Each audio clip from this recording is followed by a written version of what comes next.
Hello everyone, my name is Benjamin Sliwa. I'm a PhD student at the Communication Networks Institute of the TU Dortmund University, and I'm going to present the limits framework which brings machine learning to resource-constrained IoT systems. The talk is structured as follows. At first, I'm going to motivate machine learning for IoT systems. Then I'm going to show a proposal, lightweight machine learning for IoT systems and short limits. Then I'm going to introduce the case study, which is about data rate prediction in vehicular networks.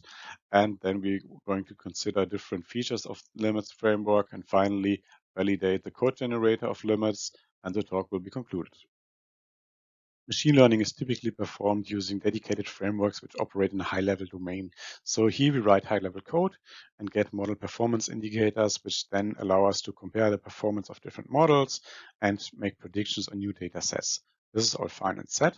However, now if we want to deploy such a trained model on a real-world IoT platform, we want to have low-level code in C or C++, and we want to know the resources of the model spent for the machine learning. So we want to know how the memory occupation is. We could use analytical modeling for this. However, if we do so, we will often see messages like this.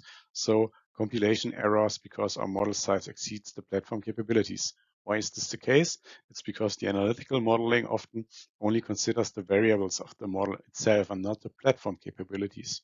So on the platform, we have the math functions, we have floating point implementation, we have runtime environment, and this then increases the overall model size. So this means that the analytical modeling is often too optimistic. It can also be too pessimistic, which is not that much of a problem because it still allows us to deploy the model, but it also means that we are not using the whole available space to optimize the performance of the machine learning model. So as a result, we see that analyzing the real memory occupation of a machine learning model is still a problem. If we want to now transfer from the high-level domain to the low-level domain, we see that this is not very easy. And for this purpose, we developed the limits framework. And limits makes use of two approaches here. The first one is the C++ code generation, which means that we use high-level code to train a model, but then we automatically derive the low-level code. And also we perform a platform in the loop approach, which means that we explicitly utilize the compilation toolchain of the IoT platform here for the model selection process, and we can use very, very detailed indicators for the model resources since we compile the actual models here. Limit supports regression and classification. However, this talk focuses on the regression part. And we will consider a vehicle as a sensor use case here. Basically, we have a mobile vehicle which generates sensor data and transmits this data in the uplink through the network to an application server and also downloads data from the application server. Furthermore, it considers the network quality based on downlink network quality indicators and performs end-to-end data rate prediction. So we are using an open data set for this purpose. And in addition to that, you can find many, many examples at the open source repository of limits. The general idea of limits is to provide high-level machine learning features, but they are based on low-level models which are validated. So for this purpose, we couple another framework, which is called WEKA, within the process, and we bring them together via a command line interface, which is provided by WEKA. Within limits, you then can configure your model in an abstract way. So this means for a random forest, for example, you specify the number of trees. And within WEKA, then you have the validated model implementation. Within limits, we have the experiment automation. So this means, for example, that we generate the training and testing files, and then we use WEKA to apply the machine learning models for training and for testing. We get the results back. And here's an example shown, for example. So we have some code which is used internally by WEKA to specify the model parameters, and then you get the results here. And what we do is we pass these results and regenerate the model. So basically what we then have is an abstract trained model. And we can use this abstract trained model then to generate C++ code, for example. Limits is interfaced via Python if you want to have the opportunity to configure the parameters by yourself, or via command line interface, which then assumes the parameters are already configured. So to summarize, we have a high-level convenience features combined with the solid foundation of validated models. Limits currently provides support for 4 different machine learning models. We have the ANNs with sigmoid activation functions. We have the linear support vector machines. We have the random forests and the M5 regression tree. And for all of them, you can apply them to generate results of the machine learning processes and also automatically export C++ code.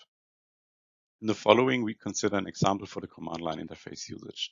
So the commands consist of different parts. So the first part here tells us we want to perform regression on the provided data set. The second part tells us we want to apply different models. So in this case, the ANN, M5, random forest, and support vector machine. Then we want to also export C++ code for the trained models, and we want to visualize the R-square and RMSE. And if we now execute this code, we get the result in the command line, which tells us in sequential order of the models, the results for different regression performance indicators, and also says where the results are written. So these are the results files you want to use for your further procession. And as we want to visualize the performance of those models, we also get those 2 plots here. So the box plots for the R-square over the cross validations and the same for the RMSE. So this is meant for rapid result generation. With the Python interface, we provide a balance between high-level abstractions and low-level parameters. So in this example here, we first define a training data set, then configure our model. We apply regression analysis and then export the C++ code of our trained model. So this means here we have many automation features which are realized as a single line of code. For example, this one here, and Python should be used to implement programming logic and iterate over different variants. So Python is the regular limit usage. Sometimes it's important to find out which features have a dominant impact on the overall prediction result. So this can be done in the pre-processing using correlation analysis. And here we want to identify redundancies within the feature set and detect features which should be removed in order to avoid overemphasis. So within limits, we just define a CSV file for our training data and call a command called compute correlation matrix. And as a result, then we get a correlation matrix. And here, if we take a closer look at our correlation matrix for the data rate prediction, we see that we have 2 features, RSRP and SS, which is single strength, which have a strong cross correlation. And this is the case because on Android, single strength is basically RSRP scaled with an offset. So we want to remove this feature from our feature set because it's represented twice. We can also take a look at the relative feature importance in the post-processing after the machine learning has been performed. However, this is highly model specific. For example, ANNs are missing a well-defined metric for feature importance, and that's one of the reasons why they are called black box models. For all supported models, limit is automatically doing feature importance analysis during the evaluations. And here you see an example for the mean decrease in purity, which is a well-defined metric for random forests. And here we have 3 different mobile network operators. And you can see that the feature importance varies a lot among those operators. For example, if we take a look at the frequency here, we see that it's not that much of importance for MNO-A, but it's really important for MNO-B and C. This is the case because the network of MNO-A is much more homogeneous than for MNO-B and C. So it's mostly using a single carrier frequency, while the other ones are using 3. One of its unique features is the platform-in-the-loop model selection approach for limits. So hereby we use limits and the target IoT platform, and we want to get a model selection. So what we input is the CSV training data file, and we have different candidates for models or model parameterizations. We want to get the sweet spot of the model. So the sweet spot is a trade-off between the memory efficiency and the performance. Within limits, we apply the machine learning. So we get a performance evaluation and we get performance indicators. So these are later used for the model selection. And what we also do is we extract the code in C++ for the trained model. And now we compile this generated code with the platform-specific toolchain. So this is provided by our platform. And this is also the platform-in-loop approach here.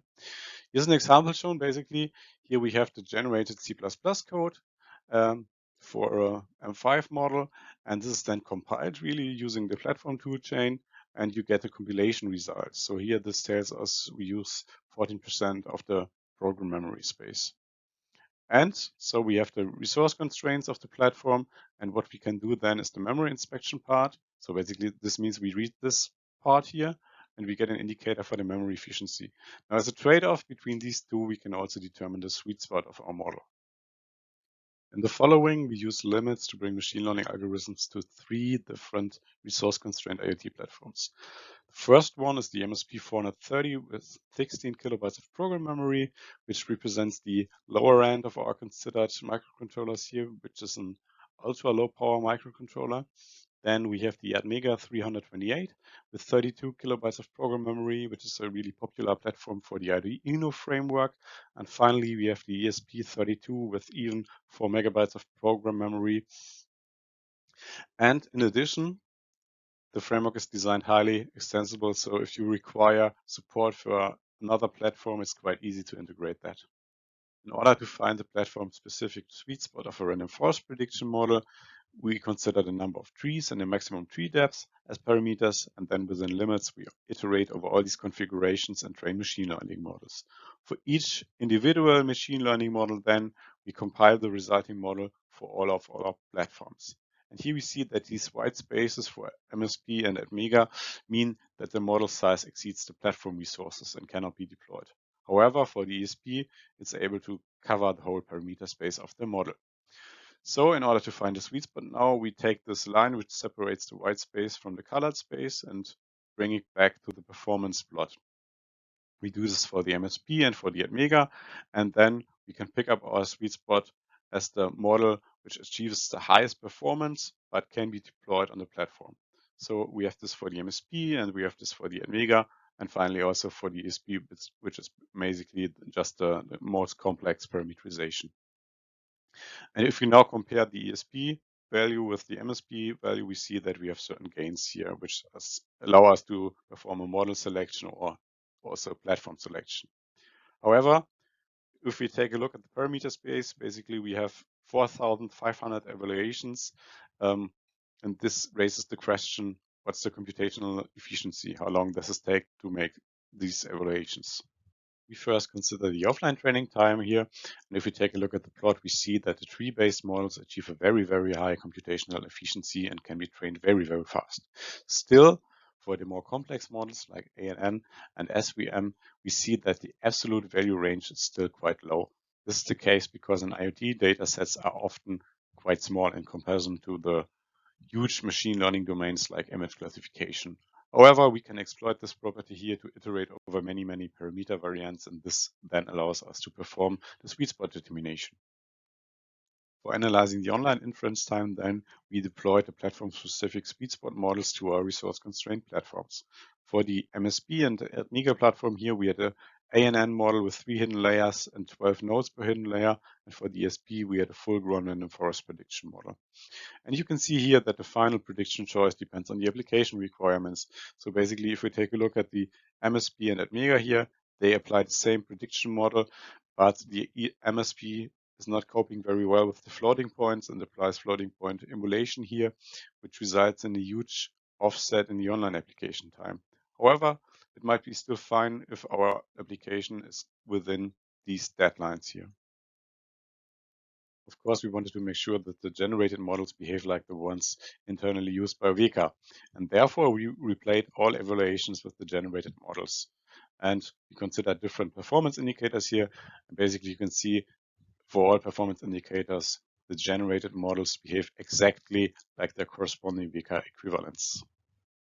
Within this work, we've presented the limits framework, which provides a high-level interface for machine learning based on the solid foundations of validated low-level models. It further provides automatic generation of C++ code and applies a platform-in-a-loop approach, which explicitly integrates the toolchain of a target microcontroller platform within the machine learning model selection process. So in future work, we are currently working on the integration of further models or also model variants, for example, for the SVMs. We're also taking a look at unsupervised learning. Thank you very much for your attention.